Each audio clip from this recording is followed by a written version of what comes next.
নরসিংদী জেলা বিএনপির অর্থনৈতিক বিষয়ক সম্পাদক। আমাদের নবগঠিত নরসিংদী জেলা বিএনপি জনাব খায়রুল কবির খোকনের পক্ষ থেকে সবাইকে ধন্যবাদ জানাচ্ছি এবং তারেক জিয়াকে আমরা ধন্যবাদ জানাচ্ছি আমাদের জেলা বিএনপিতে সুন্দর একটি কমিটি দেওয়ার জন্য। অবশ্যই আমরা ভালো কিছু আশা করছি, যেহেতু আমাদের তারেক রহমান সাহেব ইউনূস সাহেবের সাথে ভালো একটা মিটিং হয়েছে, সে কারণে আমরা অত্যন্ত সন্তুষ্টি এবং আমরা অবশ্যই বর্তমান অন্তর্বর্তীকালীন সরকারের কাছে আশা করি যে আমাদেরকে অবশ্যই তারা ভালো কিছু দিবে এবং ইনশাল্লাহ সুস্থ একটি নির্বাচন হবে, আমরা আশাবাদী ইনশাল্লাহ।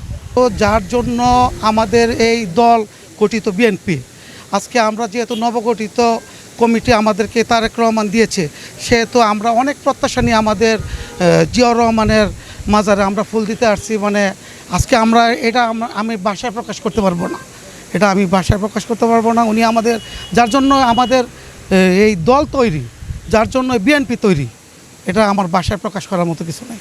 তো ইনশাল্লাহ আমরা অবশ্যই এই সরকারের কাছে, বর্তমান অন্তর্বর্তীকালীন সরকারের কাছে ভালো কিছু আশা করতেছি এবং ভালো একটা নির্বাচন ইনশাল্লাহ দেশে হবে, আমরা আশাবাদী।